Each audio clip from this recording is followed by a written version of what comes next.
Hello and welcome to a special features presentation from the Movie Bros. This is maybe a one-off, maybe a first in a series. Hayden and I wanted to do something a little more thematic, something a little more on the nose with the month of October. It's a Halloween episode, baby. We're doing spooky, scary, fun stuff. Hopefully. Might be more fun for me. I'm definitely the horror person here. Well, it depends on, again, we'll talk about my movie, but again, because again, Yes. it falls under the same genre, but um, We're jumping yeah, ahead. if Let's you let's get all of our buzzwords out. Yes, if you like this, tell us, and we'll kind of keep doing this maybe once a month for whatever holiday seems right. And obviously, we're going to be back to our regularly scheduled postings and recordings every week. Per normal, this is just like a little bonus for you folks. So lucky you, what a treat or trick, whatever you want to call it. For context here, our idea was to either pick at least one movie that Hayden likes that is in the horror, scary slash spooky, whatever genre, and the same for me. Have us watch it together, have us critique and write about it and talk about it. So this is a two-for episode. We're gonna talk about two movies. And if this does run long, we will probably give you folks a break in the middle, just depending on timing. We might split this into two episodes. We'll kind of just see how it all works We will quite literally play it by ear. out. Exactly.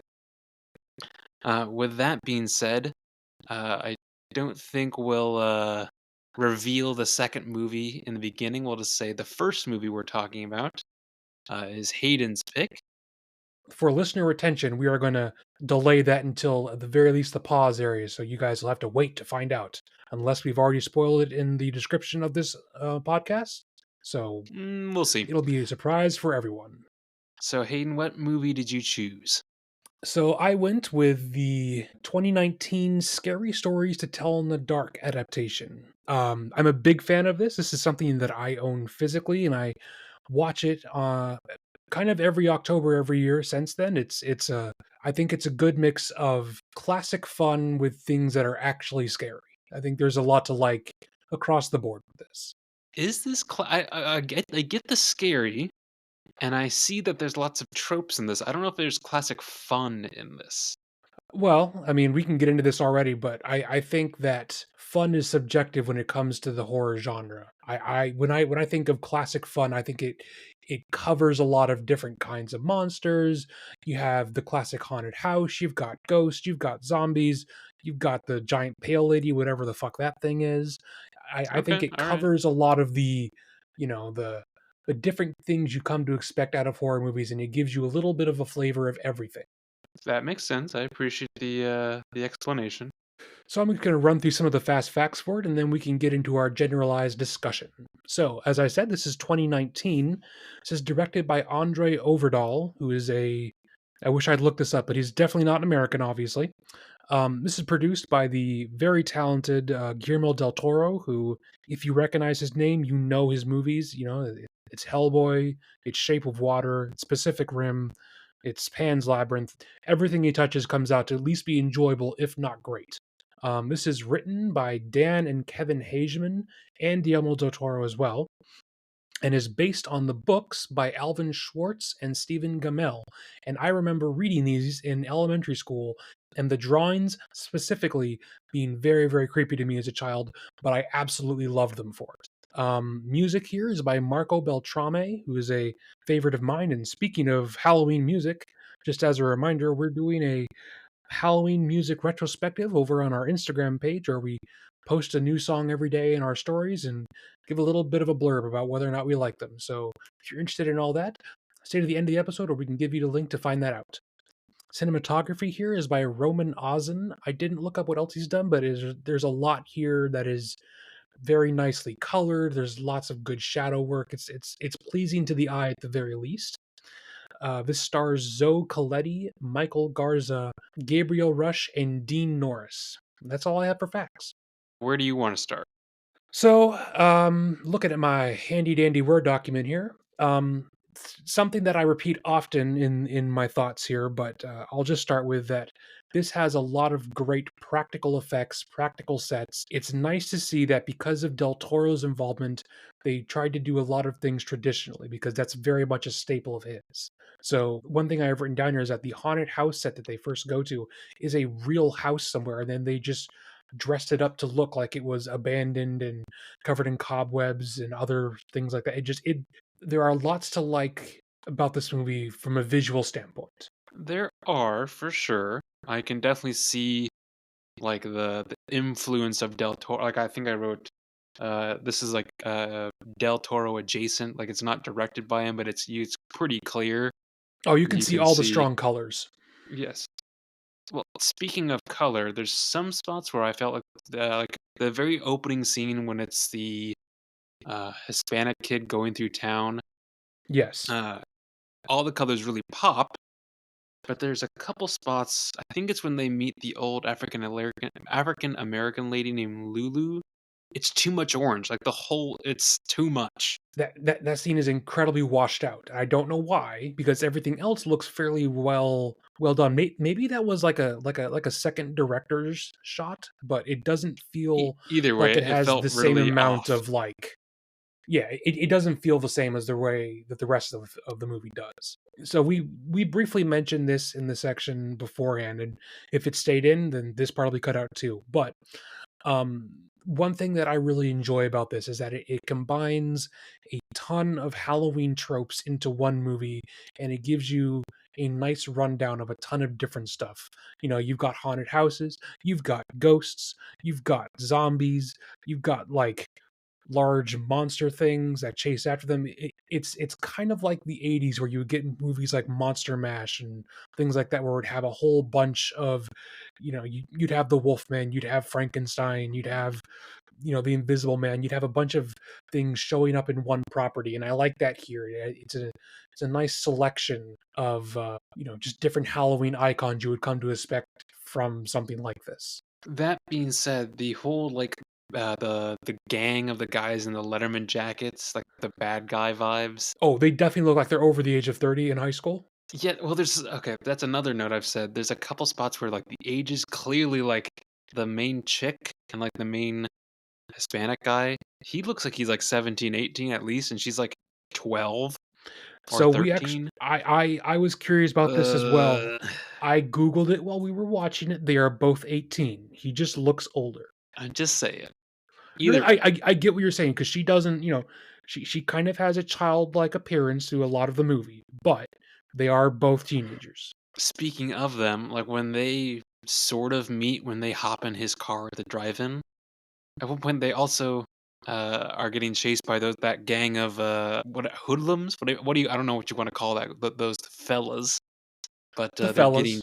the fellas, they're getting chased because they egged their car, and the dude crashes his car and then immediately leaves his like, what the heck is he like? And So I had big letters being like, "Leave the car?" Question mark. What are you doing, dude? I will say that I do like that this kind of hits the ground running and immediately starts. There's not like any slow lean into any amount of the story. However, the whole series of events to leading them all into being in the haunted house in the first place is, you're very right, very contrived. Like again, just stay in the car. It doesn't make I don't know. Like Or like it seems like everyone knows how to pick a lock. no. It just seems like there's multiple times where like 3 different people either pick a lock or jumpstart a car or just it seemed like very I think maybe jump it's of starting the a car time. is a very normal adult skill that I think lots of people would have. Also, it's not like Harold is fast.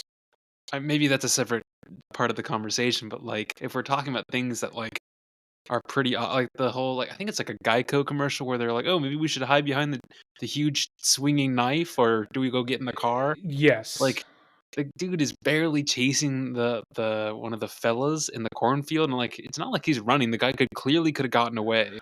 So we'll go ahead and jump up to that. So there's a scarecrow scene where the high school bully is attacked by the scarecrow and he then in turn becomes the scarecrow, which is a fun scene. It's got a good mix of practical and digital scares. But Oh, yeah.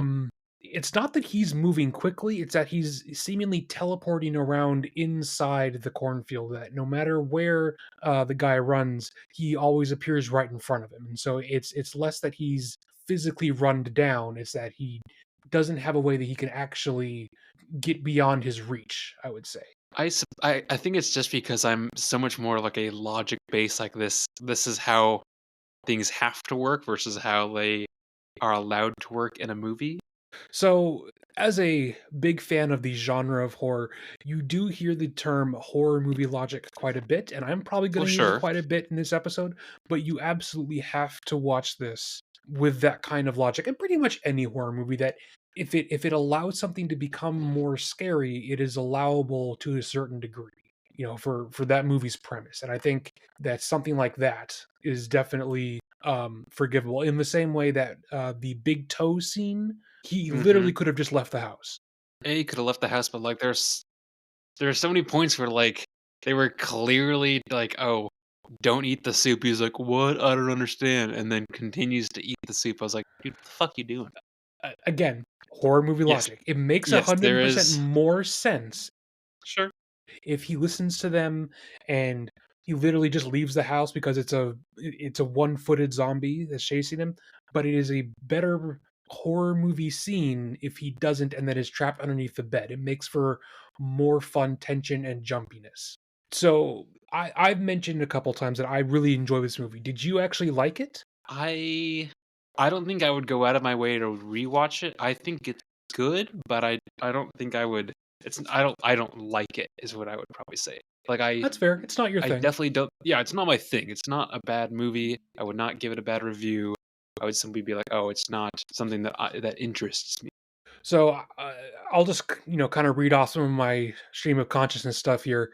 There's a lot of the camera work here that is very artistic, and I think one of the things that I wrote down was there's a shot of Stella and Ramon in her room, and it's shot so that she is reflected in her mirror on her door, and he's in camera reading the book, and it comes across as being very well executed, that you can have both of them while also showing the size of the space that they're in. It was a nice nod. Feels like something Wes Anderson would do. Mhm. But is this the same scene that they say, "The book reads you"? That's my literal next line, is that the books reads you is a bad line. I mean, don't It's a get me bad wrong. line. I literally just got finished saying horror movie logic, and you have to excuse some things. Even so, that's a dumb line. That's something I would That's a expect to Madam hear Web line. in like Madam Web or a Goosebumps movie, or so, like that's something I would expect to hear out of a Disney Plus production. Like that was dumb. That was silly. Other than that, though, I think it is actually a fairly tight script. There's not a whole lot of extra stuff going on, except for the start. Yeah, they could I mean, they I don't know what they would have trimmed out, but they could have trimmed out something in the start. Oh, they could have trimmed out the egging of the guy's car. They could have Yeah. just started at the house, have the bully guys show up as well, and have a confrontation there. You didn't need to do the whole thing with like the bag of poop that they lit on fire and the Yeah, it's nice, but, like, I don't think you don't need it. yeah, and like the jokes about all their parents being absent minded and things like it's fine. It's not bad, but it doesn't really add a whole lot. Most of this was actual tension built, like, uneasy scariness, gross, like, creepiness. There was a few times where they actually did a jump scare, and I was like, "Alright," like, that's never really been my "I thought this was better than this" kinda thing, if that makes So sense. I have a fairly firm philosophy on jump scares, is that I don't mind them, but you have to earn them. You have to earn them with your atmosphere, you have to earn them with your pacing, because a jump scare is the scariest your movie will ever be. Even if it's only for like a half of a fraction of a second, that's the most startled you can make an audience. And if you continually just do that over and over again, it cheapens the effect and you lose some of the scariness that you would have actually gotten. So I like that a lot of this is, yes, lots of building of atmosphere, lots of slow tension. There's lots of I remember this movie having more monsters in it, and there's really only like 3. There's really yeah, that's what I was saying, I was like, "Man, there's only, like, 3 monsters." I thought I remember there being more too. Yes, but I like that they take enough time to set up all of them so where they don't feel cheap when they do actually show up. It's a nice nod to, I'm sure, Del Toro in this because he likes his humanized monsters. I'm greatly looking forward to his version of Frankenstein that he's making right now. I'm sure it'll be excellent. I have high hopes because I mean, he's like you said at the top, like basically anything he touches is either good or great. And if I remember right, the cast is good. Oh yeah, So I have high hopes at least. I don't know if you thought this, but did this come out before or after it, the newer version? 2019. I think it may have been the same year.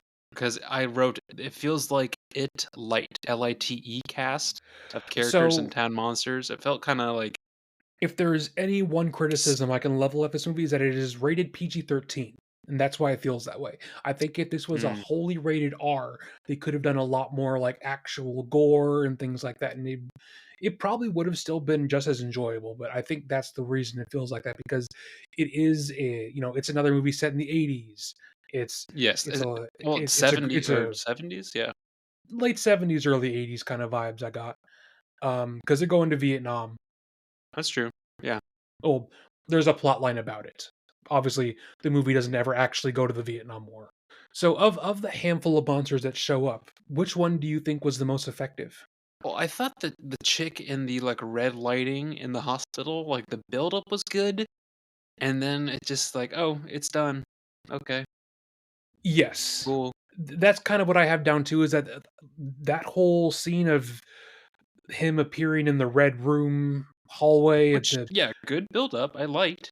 and it really reminded me of what the drawing for this character looked like because it is the spitting image of the practical effect that they made. It's very creepy in my opinion, but the actual payoff for that is, oh, she just hugs him and he disappears.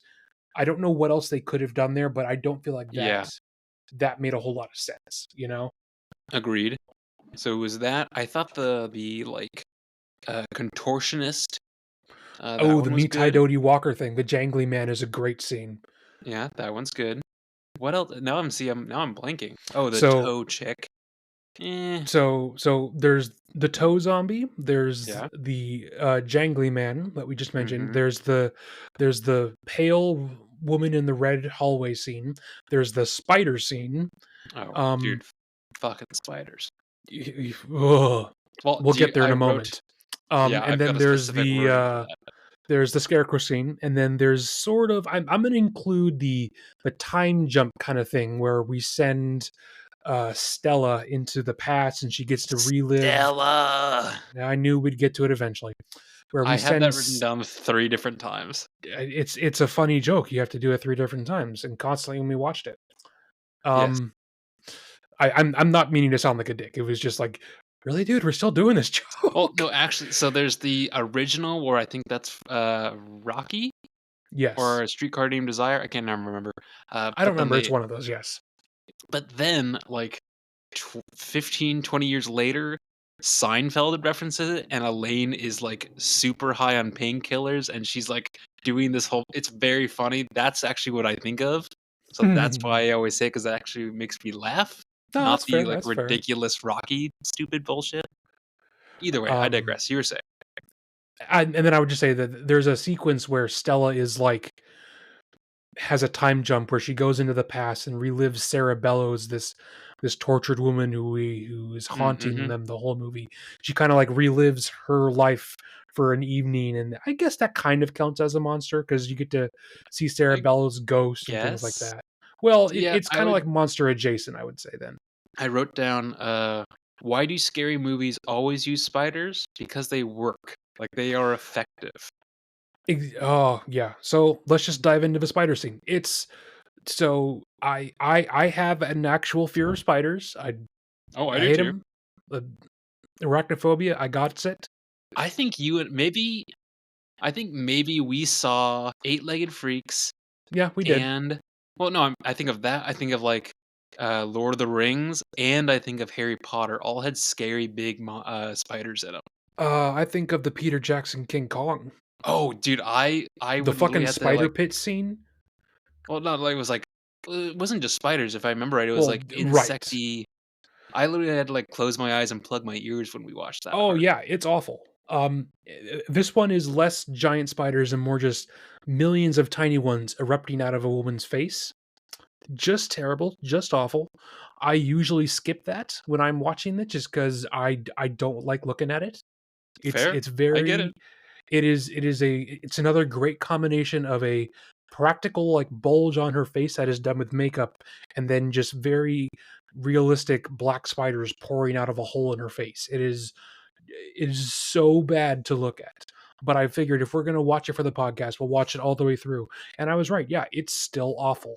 And that I feel is the one that is actually more scary than the drawing. Because in the original book, it's just, it just kind of shows spiders and like a woman's eye. So it's not like explicitly what's going on in that picture. This one, there is no denying that's what it is. It is so bad. Yeah, well, I think it's scary because it's scary specifically to us. Obviously, maybe other people. I mean, I think that's why each of these are so different because they are tailored to their victim. Yeah, they're tailored to different fears for sure. I think the scarecrow one and the pale woman in the red hallway are very similar into where it's the guy trying to run away and realizing he can't and eventually getting caught, and it's a sort of a sense of powerlessness and futility when you're being hunted. But I would say the rest of them are all very different as well. You got the toe Very true. one, which really fits into like gross out and body horror because it's an actor in a very convincing prosthetic where things are rotting off of him and you know there's bloody stumps where his feet are. It looks great, but it's a different kind of fear. And then the jangly man at the end is a mix of lots of different ones. It's kind of the fear of being hunted because it's like it's a bunch of body parts that reassemble themselves like a transformer and never stops hunting you. But it's more of a body horror thing because again, it's like the guy's body falls apart into like pieces of meat and reforms itself, which is another again, it's a great mix of practical and CGI because that is an actual contortionist, and then whenever they want to, they can break the body apart in the computer and reform him again in a different scene. It's really seamless and it works really, really well. Like all the scenes where he's like crawling backwards and upside down, that's super creepy looking. Yeah, agreed. Agreed. So the last two things I've written down here because I had seen this many times and I figured I would be able just to kind of talk off the cuff here to the things you would have said. Sure. The time to jumped house, it's all like lit up and it's actually not like looks haunted anymore when we're in the past, really reminds me of the Knives Out house. Like there's like lots of dark wood everywhere. There's lots of like suits of armor and art all over the like it looks like somewhere I would love to live, but it really reminded me of Knives Out. And then I think in the final Sarah Bellows scene where Stella is, writing a new story in her own blood to try and break the curse. That to me felt the most obviously Del Toro in the whole thing because, like, that is so his style of humanized monster, but you got to have human sacrifice, and it's a lot of all of the things that he's known for putting in his stuff. I'm reading through my limited notes on this. Let's see. Oh yeah, we talked a little bit about lightly on this off air, but I figured we should keep it in that. Hank is great. Hank from Breaking Bad. Yet I plays like see. Stella's dad. Well, I like seeing people who get like are part of something big, like Breaking Bad or The Office or whatever, actually going to do other things, and Sure. you're just not seeing them as they only are this character forever kind of thing.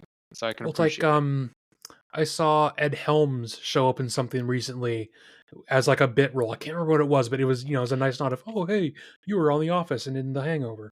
Yeah, I mean, there are several people who have obviously there's some characters from whatever shows that they just aren't big enough characters. But even like the like kind of strict, spicy Latina chick from Brooklyn Nine-Nine. Like I can't Oh, think of her name, but it Rosa, you but I know know who? that's not her name. Yes, yes. Like I saw her in The Heights. I was like, oh shit, she can sing and dance too. What Oh the heck? yeah, This is she has a crazy. great voice. Yes. Either way, I didn't want to get it too off track, but I just Hey, tangents and off tracks are what we do here. Well, to kind of wrap up this one because I know we got another to get to. What would you rate this out of 5? Actually, let me look that up because I honestly can't remember. Because I'm sure if we watched it, I rated it. I gave this 3 out of 5. Like I think part of that is because yeah, it's not for me. Sure. I feel like when we review Comet in a few days, I might have similar thoughts. No, yes, I agree. You might have different opinions on Comet, just like scary stories. Sure, sure, sure. Um, I would give this, I think, 4 out of 5. I think that the letdown of the pale woman's like final conclusion of her scene is kind of meh. I think it would benefit a lot from being rated R. I think you would lose some of your audience at a box office for that, but I feel like it would make your death scenes more punchy and it would become more scary. I think there's a great Wes Craven quote that I've always remembered is that gore is not scary. Gore is the like the exclamation point that you add on to your sentences to really drive home the scare factor. So I think that that would have probably helped sell some of these scenes a little bit more. But on a whole, Sure, I agree. I really, really enjoy this. I think it's a great watch for the season, and I think you can probably, as long as you brief people about what you're going to watch. You can watch this with a whole group of people, and everyone will get something different out of this because there's so much different things going on, like scare wise. Then I think a lot of people will enjoy this. Do you have any favorite quotes? I was trying to think. Maybe it's going forward. I was thinking we could at least pick one quote, either Hmm. good or bad, from every movie So we watch. I hate to say it, but the book reads us quote is the one that sticks out to me, but mostly just because it's very very cringy. Sure. I mean, I would probably pick the same thing. I think if I had known to think about that, I probably would have tried to write some more down, but nothing comes to mind offhand just because I think I enjoy this movie less for its, deep plot lines and more for the kind of the roller coaster ride esque, plot that it actually gives us. Yeah, that makes sense. Well, folks, we're going to give you a bit of a buffer here while we move on to our second uh, Halloween special movie, and we will be right back with you. And I will All right. leave you with this. Stella!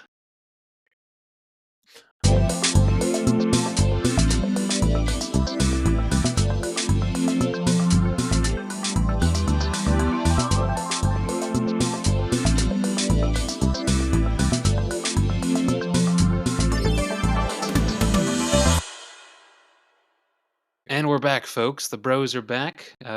We were just chatting about Scary Stories to Tell in the Dark 2019. We're going back, way back to 2002, and it very much feels like 2002. In a We're good watching, way. we're talking, in a good, I think it's a great way. So we start with Hayden's pick for the month of October, the month of Halloween. My pick, for context, folks, I'm not huge on like horror or gore or scary stuff, so I went something a little bit more comical. This was the 2002 Scooby Doo. Yes, the live action one, the one that is perfectly cast, which we'll talk about. The one with a villain that is iconic, to say the For least. good reasons and bad. And we'll talk about the sets, just how many sets they built for this thing. 'Cause yeah, so like I said, this was from 2002, and it is very much clear that it's from 2002. The stars, which have gone on to, some of them have gone on to do other things. A lot of them retired from acting. There's been a few that have gotten this role and then did nothing else besides this role, and they just keep doing this role. Well, why don't I read off some of our film facts, then we can jump into it. All right, Hayden, hit me with those fast film facts. Well, there's actually not a whole lot that I wrote down for this just because it was nice to relive this movie in a way. So again, 2002, directed by Raja Gosnell. I Ah, Raja. Man, I don't know. Not a name I recognize. A name I do recognize though. This is written by James Gunn, who became a huge name after this, although it did take him another decade or so. Obviously, he's known for all three Guardians of the Galaxy movies, the good Suicide Squad, and hopefully the new decent Superman that's being made currently. I'm still choosing to be optimistic. All of the questionable pictures we've gotten have been like, B-roll camera shots of them not after post production. So maybe they can save it in post, as the quote often goes. Um, Yes, th- this stars Freddie Prinze Jr. as Freddy. Yes, Freddie Prinze Jr. as Freddie, Sarah Michelle Gellar as Daphne, Matthew Lillard as Shaggy, Linda Cardinelli as Velma, and Rowan Atkinson as the name I can't remember, but he's also in this. And that's kind of the facts I had written down just because, like you, I hadn't seen this in literally 2 decades. So I was just having a fun time. I was surprised how well 90% of this held up. Yeah, I mean, it definitely feels of the time, but like very enjoyable from the time. Oh, I had a blast. I will say the whole like having this hold up over time. I think we both thought this and both said this when we saw this. The ghost that they catch the very very beginning that's not really part of the actual movie No, he's like a floating white jester looking guy. could be pretty like if they did that now and did it correctly, that could be pretty creepy. Like if you put that into a less playful atmosphere, you kind of underlight him and you give it like a red film filter, he would be very creepy looking. I'm sure that mask still exists somewhere. I feel like I talked at length at the last movie about my notes, so why don't we jump through with you first, as it is your choice. Sure. So being this is coming from 2002, I was too young to even really understand it, but Pamela Anderson just being in this, like, what Well, the fuck was that? she's there just to be pointing out and be like, "Oh, look, it's Pamela Anderson," because it's What no, I 2002 get and she it. was relevant. Yes, but, like, it just seemed now that I'm watching it back, I'm like, "Why was this why?" It, they are probably just friends of the director, and that's probably why they Oh, showed up. yes, probably. Um, I like again, they do this a couple times, and it's never too much, I felt like, where they're dancing around a whole Shaggy and Scooby loving food versus loving pot. I mean, his sort of love interest for this movie is literally named Mary Jane. You mean Mary Jane, that's, like, my favorite name? That's Yes. like my favorite name, dude. Well, like, when they cut to them in their van at the beach, And they have smoke coming out the top, and then we come in and oh no, it's okay. They're just making hot dogs. there was one part where they're in the airport meeting back up, and Oh, Scooby Doo comes out in a dress, and they are playing, Brick House. I would want to be there for them pitching this because that just, like that's bananas to have this in a movie. Just I mean, granted, I know this is sort of a kids like, it is definitely a kids movie, but, oh, it is like, well, it's a do you thousand know what I mean? percent a kids movie, but they threw things in there to where adults wouldn't be asleep. Sure. I did like the Fred on Fred, his, like, memoir where it's just him. Love I that. wonder if that exists somewhere. Like I'm sure if that's a prop, you can probably buy it. Yeah, I was like, I wonder if I could get that and put that on a shelf and just have that nonchalant somewhere and have someone, Sure. like, notice it. I think I've written down here a few times in maybe different words a few different times, but there are tons of just little bit jokes that show up all over the place that are really solid and great bits of humor that don't ever feel dated like some of the other stuff. Like what? So the thing I've written down here is that the CG animation, while for 2002 was probably very impressive, it is the thing that ages the most when we rewatch this. Scooby usually looks fine, although there are some parts where it really doesn't look very good at all, and then the actual monster CGI ranges from looking bad to looking terrible. Like they never come across looking great.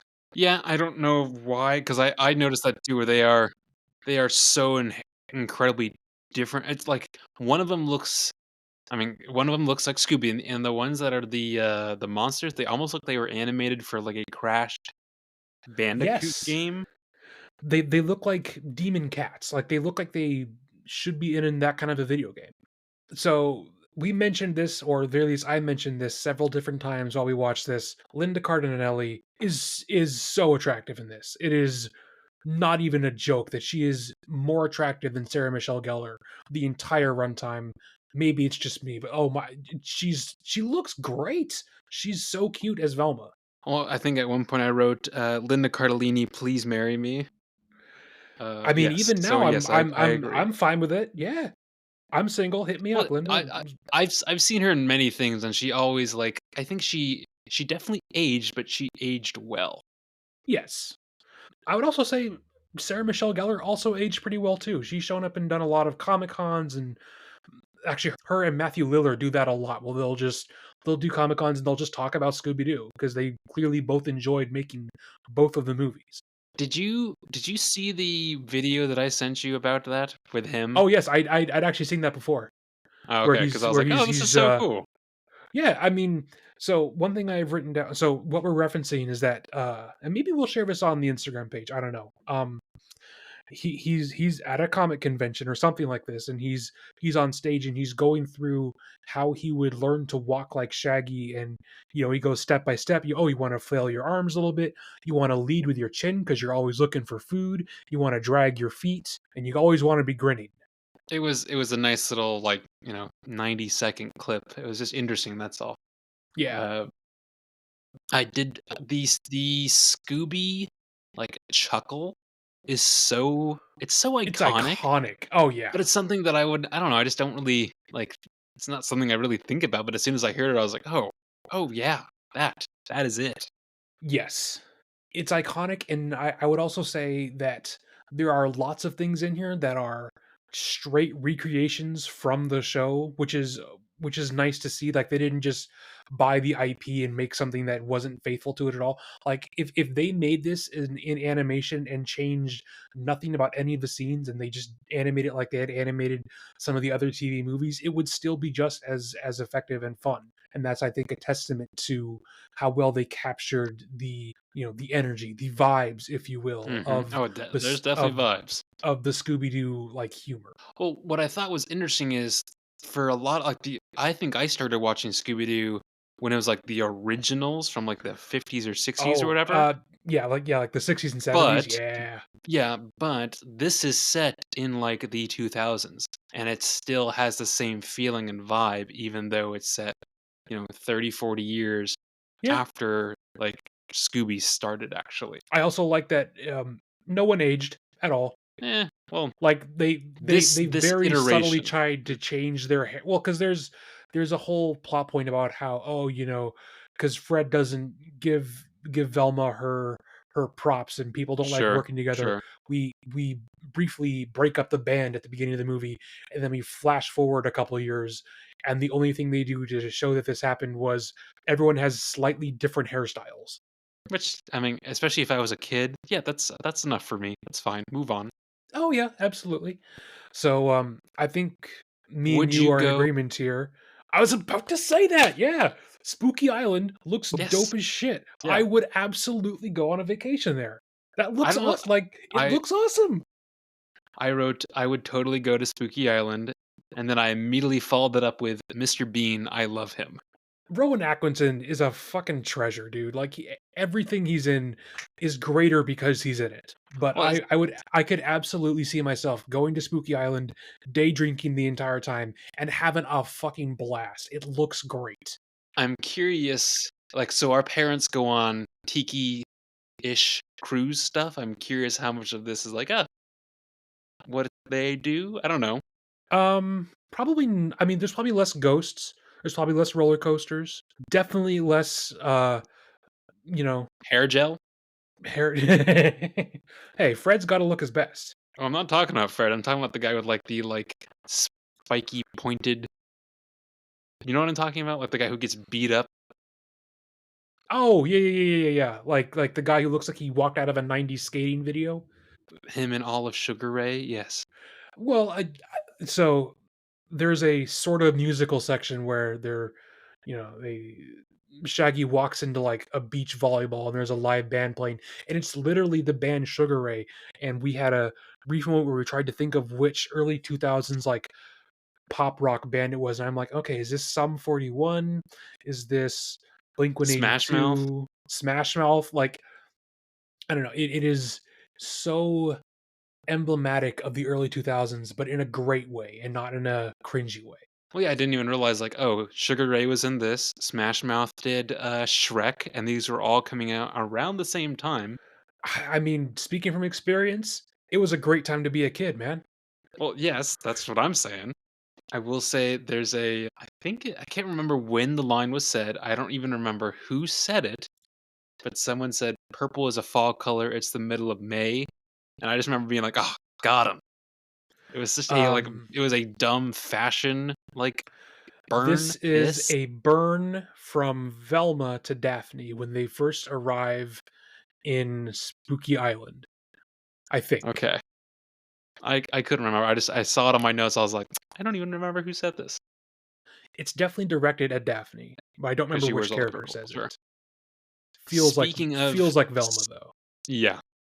No, no, oh no, it was the voodoo guy who plays Oh like yeah, a the who, random like shrunken head voodoo guy who lives on the beach.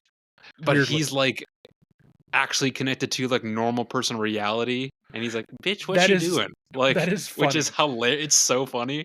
Like he's the only one who's not in on the fact that he's in a Scooby Doo movie. It is funny.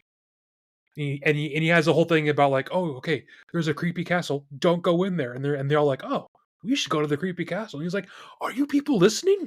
What did I just say? Speaking of the castle and Spooky Island and all this stuff, I figure we should just cover it now because there's a lot of it. But um, all the sets, all of the Oh, the sets. sets. There are. I don't want to speak over you on your choice. So why don't you go first? No, it just anything from the like.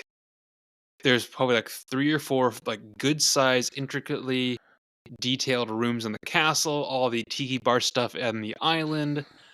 Then they go to like the underground like offering zone, like the cavern. I mean, Yes. there's a and all of this is real. I don't know how much of it I want to say is like well made, but because there's some stuff I'm like, okay, this kind of feels like I'm at someone's birthday party and it's themed or something. I don't know. Well, Uh, so Either way, yes. there was the sheer amount of physical sets was pretty amazing.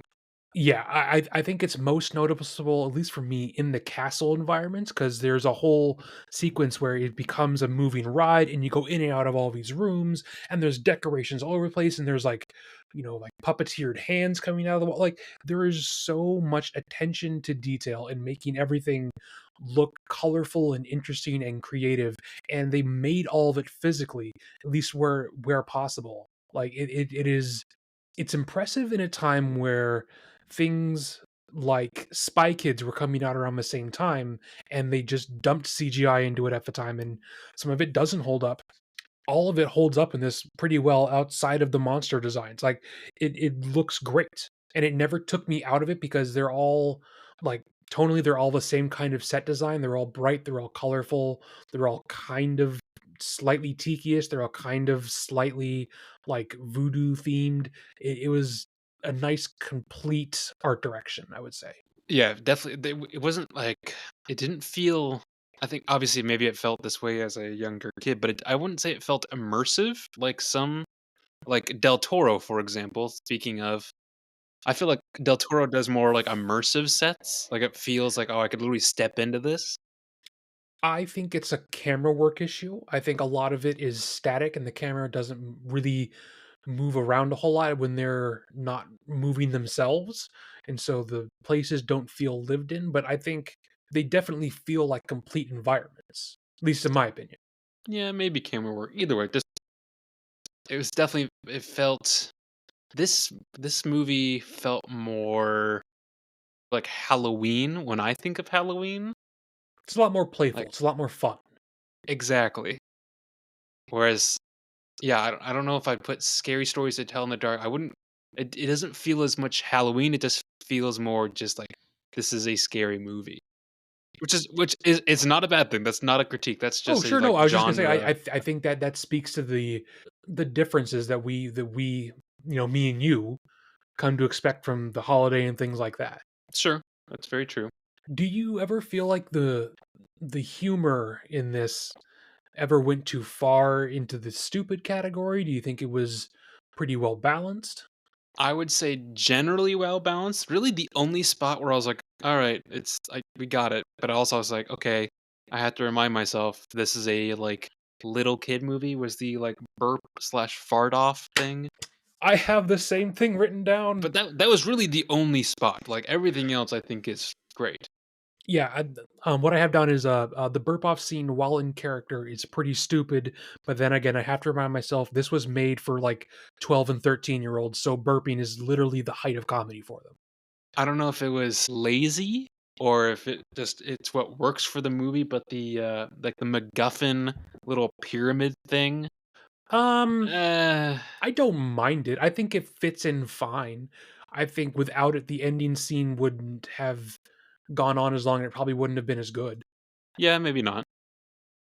Speaking of the ending scene, I don't wanna say spoiler alert because again, this is it's been 22 years, So but, it has been 22 years, but I feel like enough people have forgot that this existed that I think we can probably add a spoiler alert onto this because I don't want to speak for both of us, but I would say that I would absolutely recommend people watch this, even if you're like my age. I think this is still a lot of fun because it would be nostalgic, but a lot of it has aged pretty well, all things considered. So I would say at that point, we should probably put a spoiler warning, when we talk about the end here. okay, so maybe hold off on talking about the very end because I don't want people to clearly, stop listening That's fair. yet. That's fair. Um, So something I have written down here is that it is nice that in real life the actors for Fred and Daphne actually got married and are still married to this day, and that's just not something that happens all that often in Hollywood. yeah, It's I mean, nice to see a nice people lasting marriage. people get together on sets and stuff all the time, but it doesn't always last. So, yes, it is nice that they are still together. I felt like there was a couple points where this felt like it was actually good ADR comparatively to, other movies. Literally, what I've written down is that I'm comparing the Madam Web ADR with this because we watched them so close together. Like coming off Madam Web, which has, I think, arguably some of the worst ADR I've ever seen. This has a whole extended scene of like ghostly heads zipping in and out of other people's bodies and other people speaking as though they were the other people, and it comes out great. It's really well sequenced. It doesn't feel, like it never feels clumsy. This came out over 2 decades ago, and it's somehow doing a better job than a huge budget movie like Madam Web did just 6 months ago. Thinking of the time difference and how much technology has hopefully come since then, I thought it was pretty like, so there's a scene when they're in the, like, tiki lounge-ish area when the monsters attack and they're all, like, getting chased and their bodies are getting or their auras or their souls, whatever it is, are getting snatched, um, where a lot of Shaggy has to interact with Scooby going all over the Oh place. yeah. But it would be impressive to know how much of that is that motion capture? Is that, like, this, like, puppet that they're moving around that he's in like, how much of that is just Matthew Lillard just fucking around on a set by himself, which just seems wild. So I recently rewatched Who Framed Roger Rabbit, and I like watching the behind the scenes, and I did so on this. And if it's a similar process, I wouldn't be surprised. But what they did on that was that they had foam cutouts of the animated characters that are painted green that would move around in the scene. So if Roger's like grabbing a coffee cup, they can bump the coffee cup and it can move around and it can have a physical thing interacting with it. So I would probably assume that they had a guy in like a green morph suit walking around being Scooby and bumping into things. And Matthew Lillard probably had something like that to interact with. But even so, the CGI replacement where Scooby is then put back into the scene later, it looks really seamless. It looks great. Yeah, I think it worked well. The only time where I felt like some of it didn't work was some of the Scrappy Doo animation. Yeah. I don't So it just eh. all right, so let's jump through some spoilers now. We're going to talk about the end of the movie. If you would like to watch this, please do so before we talk about that. At the end of the movie, Rowan Atkinson is revealed to be a robot and is being controlled by Scrappy Doo, who is turned evil because he feels that he's been wronged by the Mystery Machine gang all these years ago, and he like gets hulked out and he becomes super buff and like turns into like a big dog monster. That is some rough effects. It's That not never good. looked good. It did It not. looked really, really hokey. And for your big final bad scene, like that's not where you want to skimp out on your budget, and it really felt like they run out of funding for it because it never looked good. I will say I like that they do in this, that they also do in, like, every episode ever of Scooby-Doo is there's, like, a trap montage of them, like, Oh yeah, preparing for the but and it always goes wrong, at least a little bit, but it still works out in the end kinda thing. I am yeah, glad because that you they got did that. like Shaggy climbing up a wall and getting stuck in some ropes, and then you have Fred and Daphne trying to like dance along to like a zombie mob. It was fun. Yes, yes. I like that Uh, they I can't remember what the reference was, but they called back to Melvin Dew, which apparently is like Scooby's or like father figure or something like that. really? Yes, it's somewhere in the end because it's at the bottom of my notes. I'm just looking it up really quick because 'cause I'm curious. Oh, no, no, no, so, it's Melvin Dew was another guy on Spooky Island where they would be like, "Phone for Mr. Dew," and, Oh yeah, it yeah, was yeah. first And this guy like, they do "Oh, that yeah?" joke And like they're like, three "Oh, different Scooby, times. not Mel." Yeah, and they do it multiple times, and, like, I was like, "Okay, I'm still here for it." I liked that It was they fun. called It back to it never more than became once, which I thought too was funny. overdone. Yes. Yeah. The Scrappy Doo voice is nails on a chalkboard, and I get that that's Oh, the it's whole point, oh, but I'm yes, it's glad we terrible. didn't get a whole bunch of him the entire movie because I feel like it would have been so grating. We only get one flashback sequence and him talking towards the end of the movie when you get his big villain reveal. Even so, it's awful. A fun fact about that, though, before Rowan Atkinson was cast as the robot guy who is being controlled, originally they were going to have Tim Curry, and he was all ready to sign on. And then they sent him the script, and he realized he was going to be sharing a screen with Scrappy Doo. And he had such bad memories of that character from when he watched the show as a kid, he immediately decided to cancel it, and they had to quickly throw Rowan Atkinson in instead. I just, what a different movie that would have been without him, though. Oh, sure. I mean, I look at this cast, and again, we talked about how all the major players are who they should be, but even some like Rowan Atkinson, I thought was great. Isla Fisher as the like Oh, she's fun. girlfriend, Mary Jane. sure. Even the random like, oh, here's Sugar Ray or the voodoo guy. I don't know. It's just everything I kind of worked wish we got correctly. more of Voodoo Guy. I think it'd be fun to have someone who is aware of how insane all of the actual things that's going on are. I think it'd Well, be I'm glad funnier. that they had at least some of that. I don't know of how much I because again, I think that pulls away from the narrative that is the Yeah, mystery. because then it becomes more of a parody, and that's not what you want to do. And I'm glad that they didn't do Exactly. that with the tone, because Yes. it very well could have been. Speaking of the cast, though, Matthew Lillard was so well cast as Shaggy. He has gone on to voice him in every other animated thing since. Like he is so that character, and he said in interviews before it's his favorite character to play because he has such a fun time doing it. And he's come off of huge franchises like Scream. He was in the recent Five Nights at Freddy's movie. Like he's not like a small unknown actor, especially within the horror genre, but it's Shaggy that he enjoys playing the most. Well, I think that's probably where I mean, it's an easy shoe-in gig for him. Like once you've done it for a while, like okay, it's just kind of more or less the same stuff. I'm sure it's very fun, but I don't know if it's as like challenging. If that makes sense. Possibly not, but I think I don't know. I think it's just a testament to how well everyone was cast in this. Have you seen? I sent you one. I don't know if you've seen it yet, but have you seen any of the Shaggy power memes? Shaggy is in Eldritch God memes, yes. Yes. Oh, dude, those are I love those so goddamn much. I've They're been so like dumb. They're so while dumb. while we've been talking about this, I've literally been looking at them and I'm just like, oh, these are just so good. Okay, I'm gonna read out the one that you sent me. So it's a static picture of Freddie Prinze Jr. Kind of looks like he's doing like a video interview or something because it looks Well, like he's sitting in front all of the like a memes are backdrop. them doing, like, backstreet interviews, yes. Yes. And it has text that says, "One day Shaggy was listening to some music on his AirPods. We thought he couldn't hear us and we tried to play a trick on him. I took one step towards him to approach slowly, but he turned over immediately and looked deep into my eyes with eyes full of anger. After that, I was blind for a whole month.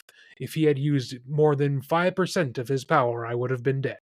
Well, like, yes, exactly. Or, I've got another one of Matthew Lillard, again, as part of a interview, and the text says, "Host, if creating the universe took 5% of your power, is there anything that could be more difficult?" And then Shaggy, "Well, keeping this meme alive currently has me at 99%." But there's a lot if you're listening to this and you ever want a good chuckle, there's a lot if you search even if you just search Shaggy power meme, there's a lot of good ones. So I would say that I would absolutely recommend this to someone. I assume you Yes. agree? Oh, 100%. What would you give it out of 5? See, I'm not Okay, first question then instead.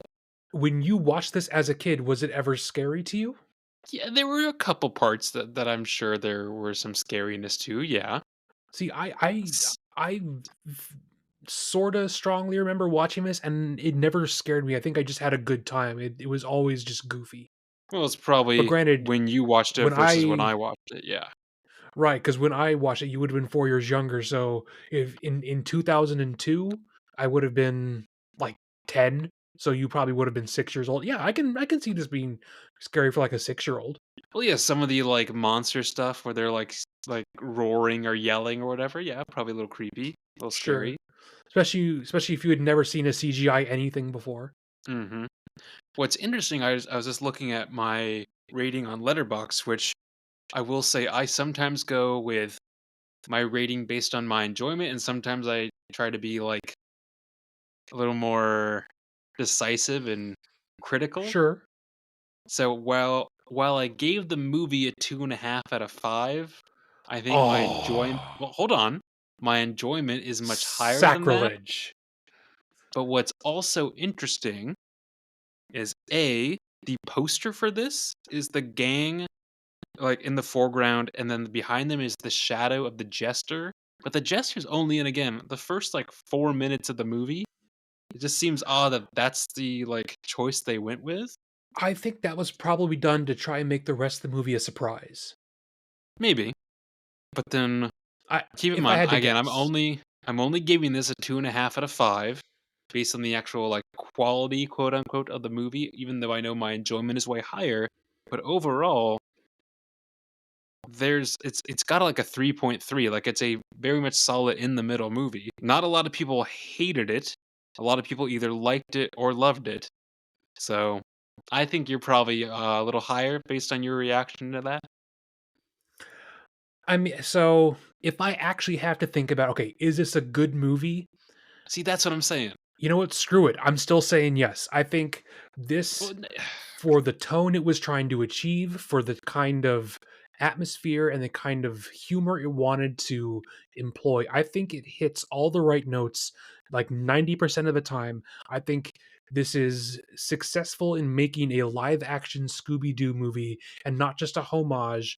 I I I think this is a solid again 4 out of 5 for me. I think the only thing that knocks it out from being weirdly a perfect movie to me is that the a lot of the CG has aged like milk, but everything else is great. I genuinely don't know what else I would ask for it to do except maybe, re-release this and then just, scrub up all the CGI monsters and it would still be just as fun as when it came out. I yeah, I don't know, I feel very Like torn about it because I feel for weird it putting it trying to at, like, be a "Oh, man." Scooby-Doo movie, I think it's very successful. Well, sure, no, I just when if I put it in, like, "Oh, this is a 4 or a 5 out of 5," and then I look at my other 4 or 5 out of 5s, I'm like, "Oh, this is dog shit compared to these." Like, "What?" Well, you have to think about what it's going for, you Well, know? sure, it's just it's hard to Like agree to so that. Like, so like the last movie we just talked about, Scary Stories, I also said it was a 4 out of 5. But I wouldn't say that it's the same genre, and I wouldn't compare it to Scooby-Doo.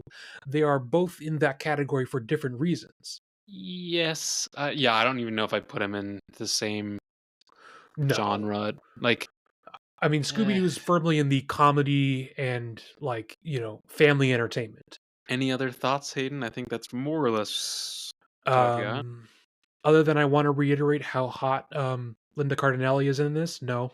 For his, like, craziness, uh, I was just thinking if I would recast anyone, Hmm. can you imagine switching Matthew Lillard out and putting in Nick Cage? Because they both are kind of unhinged oddballs. I d I get where they're That would be coming from. wild. Whoever you have to replace Matthew Lillard with has to be able to do the Shaggy voice. It's not so much if they look the part to me.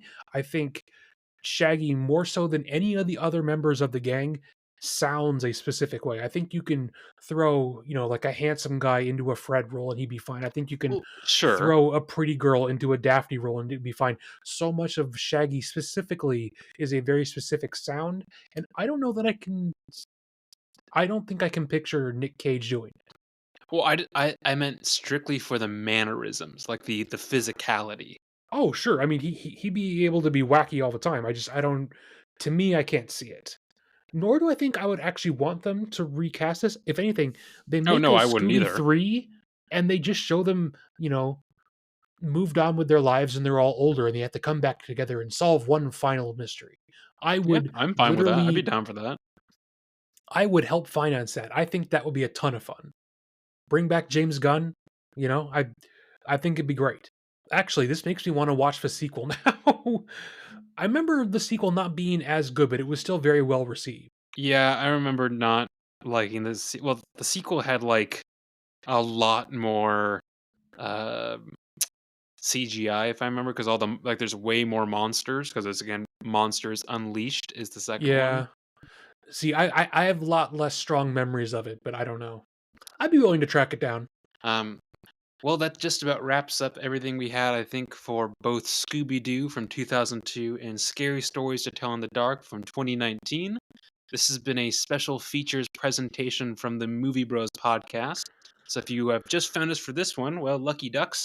There are, I believe, 20 episodes prior that you can check out that are regular weekly movies. We, of course, post this on Spotify. We give updates, however, also on our Instagram, which is at the movie underscore bros. You can also check out the companion podcast to that, which I do, called Dunk's Movie Corner Pod, which is more or less just kind of leads into the next week's Movie Bros episode. Uh, Otherwise, if you have suggestions on what we should watch, what we shouldn't watch, things like that, these are one-offs. We may do them every month for a specific holiday, and if you have suggestions for Thanksgiving or Christmas or Flag Day or National Dog, New I don't know, Year's, whatever whatever day, it may be. New Year's, let us know. This is something we're just kind of trying out, and hopefully everyone has a happy Halloween, a good holiday, however you celebrate, if you celebrate. Wear some costumes, get some candy, go out, go to a party, go to a movie. I hope everyone does something at the very least. What do you do? I mean, I know Halloween this year is on a Thursday. Is there anything you have planned, Hayden? Either on the day or around the day? I am going to be going to the Olympia Film Society, and I'm going to be watching a Oh, special rebroadcast of Army of Darkness, which is the third classic Evil Dead movie with Bruce Campbell, and it's the silliest one. It's where he gets sent back in time to medieval ages, and he has to like battle a witch. And there's like stop motion skeleton army. It's incredibly silly and fun. I'm looking forward to it. I haven't seen it in many years. okay. I mean, that sounds pretty cool. All right, all right. I I will be at work. I will be That's working unfortunate. on Halloween. I've got a little get together later on, which I am very excited to dress up for. But uh, Oh, okay. yeah, yeah, sounds good. And with that, folks, thanks for listening. If you're new, welcome. If you're not new, welcome back. Hang in there. We'll see you probably next month for a holiday episode, but otherwise, catch us, I think, next week for Comet.